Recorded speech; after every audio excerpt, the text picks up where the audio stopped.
வச்சுட்டு அவங்க தீபம் மாதிரி கட்டியா அமாவாசை நாளோ வேற நாள்லயோ தீபம் வச்சுட்டு வந்தாங்கன்னா அதை கூட நம்ம கண்டிப்பா 12 கல்லறை தானே, கல்லறை தானே 12 8 மரணம் சார். அதுவே முந்தா நாள் ஒரு மீட்டிங்ல சொன்னேன், ஒரு உயிர் வந்து மேசத்துல உயிர் உருவாகுது, அஸ்வனிக்கே உயிர், அது லக்னாதிபதி போய் 4ஆம் பாவத்துல போய் எங்க நேசமாகுது, கடகத்துல போய் நேசமாகுது.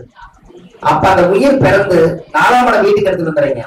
அந்த வீட்டுக்கு எடுத்துட்டு வந்ததுக்கு அப்புறம் நேரம் அது எத்தனாம் பாவம், 8ஆம் பாவம் தான் மரணம். அங்க கொண்டு வந்து புதைக்கிறது.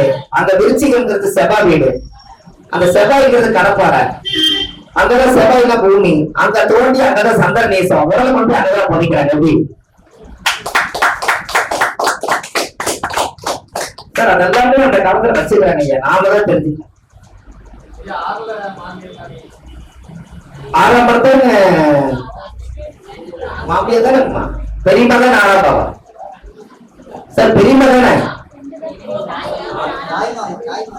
6ஆம் பாவம், 5ஆம் பாவம் தாய் மாமையா 6ஆம் பாவம் போறீங்க சார். 6ஆம் பாவம் பெரிய மாமாவும் பாருங்க. 6 சித்தி சித்தி சார், சித்தி வரையில பிரேத சாபம் சார், பிரேத சாபம். இந்த உறவை நீங்க பிரிச்சு வச்சுக்கங்க. எந்த பாவகத்துல மாண்டி இருக்கோ அந்த வம்சத்துல அவங்க இறந்துருப்பாங்க, அந்த பாவகத்துல இறந்துருப்பாங்க. அந்த தோஷம் தான் அதை நம்ம எப்படி பண்ணுது.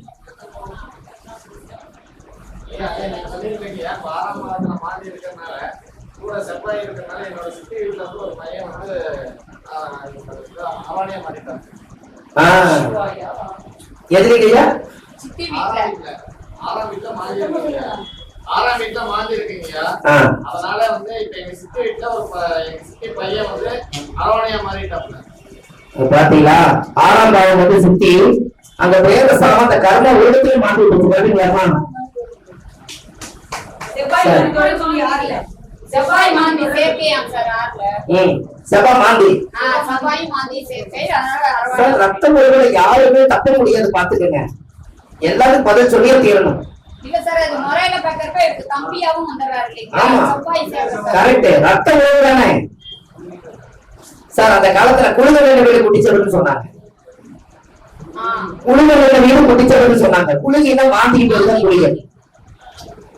அந்த வீடு எங்க வைக்கிறோம், அந்த வீடு பாலாம். அதனாலதான் கனிஷ்ட பஞ்சமி, அபிட்டம், சதயம், பூரட்டாதி, உத்திரட்டாதி, ரேவதி, இந்த 5 நட்சத்திரத்துல யார் இருந்தாலும் 6 மாசம் அடக்கும்.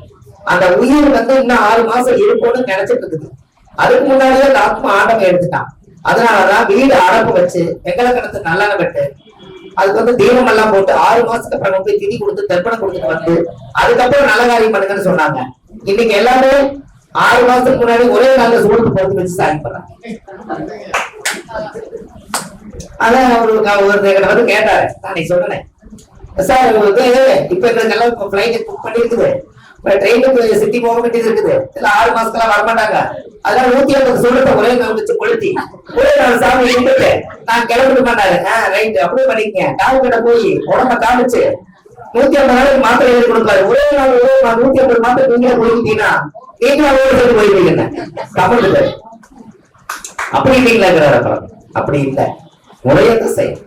அவர் உயிரோடு இருக்கும்போது சொத்து வாங்கினீங்கல்ல, முள்ளத்தனை வாங்கினீங்க. அவருக்காக ஒரு 6 மாசம் 150 நாள் கூட கொடுத்துட்டு உங்களுக்கு என்ன பிரச்சனை? அந்த ஆத்மா வளம் அதுபோல விளையாடக்கூடாதுல்ல. அப்ப அவர் கேட்டவங்க அப்படி இல்லைங்களா, நீங்களே லாஜிக்கா யோசிங்க. 150 மாத்திரையை ஒன்னா கொடுத்து தினம் சாப்பிட்டா உடம்பு 150 நாள் குணமாகுங்கிறத உங்களுக்கு அவசரமா இருக்குன்னு 150 மாத்திரை ஒன்னா முடிச்சுட்டு போங்க. என்னது அவன் போய் ஆத்மா சாங்க சார், இதெல்லாமே லாஜிக் தானே. நம்ம கேள்வியில தானே பதில். அந்த காலத்துல தீட்டு எப்படி இருக்கு, கொள்ளி வைத்தோர், குடம்பு வைத்தோர், புலிமேட்டுக்கு மண்ணு தள்ளினோர், வாக்கரிசி போட்டோர், இறையை எடுத்தோர், மொட்டை எடுத்தோர், வஸ்திரம் வாங்கினோர், அளவுக்கு தீட்டு. எப்படிங்க இத்தனை பேருக்கு தீட்டுங்க? கொள்ளி வைத்தோர், குடம்பு வைத்தோர், குடும்பத்துக்கு மண்ணு தள்ளினோர், வாக்கரிசி போட்டோர், இறை எடுத்தோர், மொட்டை எடுத்தோர், வஸ்திரம் வாங்கினோர், பாத்திரம் வாங்கினோர், இத்தனை பேருக்கு தீட்டு. இதெல்லாம் எனக்கு நல்ல தொட மாட்டேன்னா தொட வேண்டாம், தீட்டு இருக்குதுங்க. அப்ப நான் இங்க நினைச்சு பாரு. அதனாலதான் ஈம காரியங்களுக்கு இதெல்லாம் வாங்கி நான் சின்ன வயசுல தேர் கட்டுறது எனக்கு ரொம்ப பிடிக்குங்க. அப்பதான் தெரிஞ்சு நான் வெற்றி கட்டணும் 10 குடைகளே சூடிய எனக்கு அது உச்சம். அப்ப கர்மஸ்தானாதிபதி உச்சம் இருக்கிறனால கர்மத்துக்கு நிறைய கலந்துருக்கேன். பாருங்க கிரகம் நம்மளை காட்ட இழுத்து போகுதா? என் ஜாதகத்துல 10ஆம் இடம் தொழில் தான், ஆனா அது கர்மகாரம்.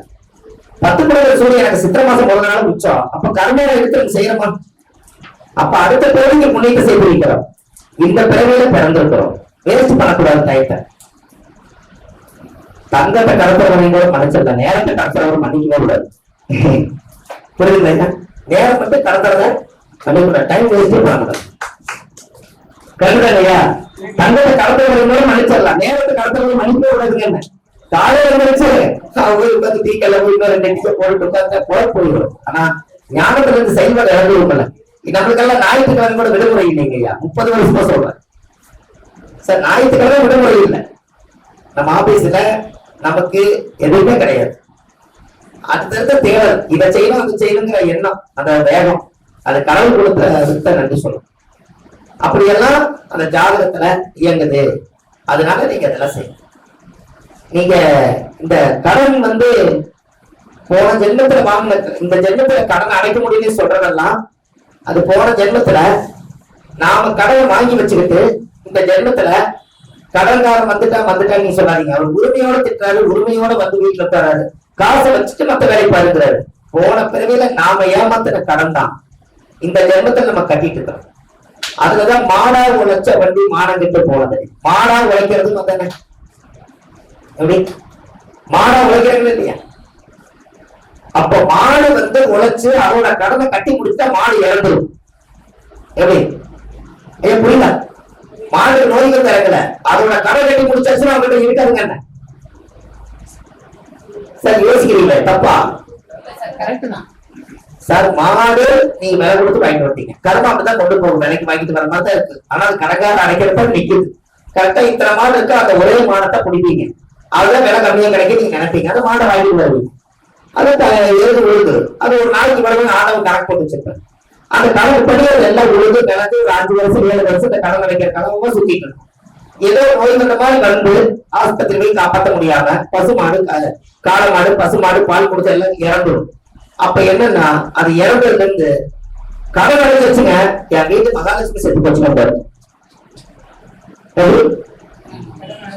இத வச்சு நான் சம்பாதிச்சு விட்டு கடன் அடைச்சிட்டேன். எப்படி சொல்றாரு?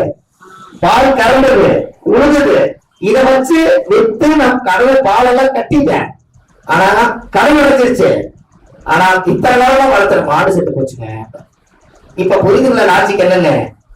அந்த கடன் அடைக்கிற கடமை வந்தது, கடன் அடைச்சிருச்சு, அந்த ஜீவன் இல்ல, கர்மம் முடிஞ்சிருச்சு. சார் நீங்க என்ன லக்னம் சார்? தாய் வழிதான் கர்மா. என்ன லக்னம் சார் நீங்க? சார் 4ஆம் இடத்துல சந்திரன் போடையில திருப்பி 10ஆம் பாவம் கர்மா எங்க வருவேன்? கும்பலக்கிறதுக்கு 4 சந்திரன் போடுவேன். ரிசர்வத்துல சந்திரன் போடுங்க, ரிசர்வத்துல சந்திரன் போடுங்க. என்னன்னு பாக்குற 10ஆம் பாவம் கர்மாவ எங்க வரும்?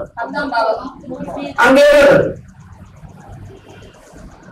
சார் நீங்க தாய் வழியில பிறந்தீங்க, கர்மம் இல்லைன்னு யாரும் சொல்ல முடியாது. 4ஆம் இடத்துல தாய், 4ஆம் இடத்துல தாய் போடுறது எல்லா லக்னத்துக்கு. சார் உங்க லக்னத்துல 4ஆம் இடம் தாய் வச்சுங்க, எப்படி 10ஆம் பாவம்? சார் உங்களுக்கு வருதா? அப்ப எல்லாமே தாயுடைய பணிக்கூடத்துல இருந்து வரம்போதே கர்மா சுமந்துதான் வந்துக்கிறோம். அந்த தாய் பெற்றாதான் இந்த லக்னம்ங்கிறது. 4ஆம் பாவத்துல இருந்து 10ஆம் பாவம் என்னங்க?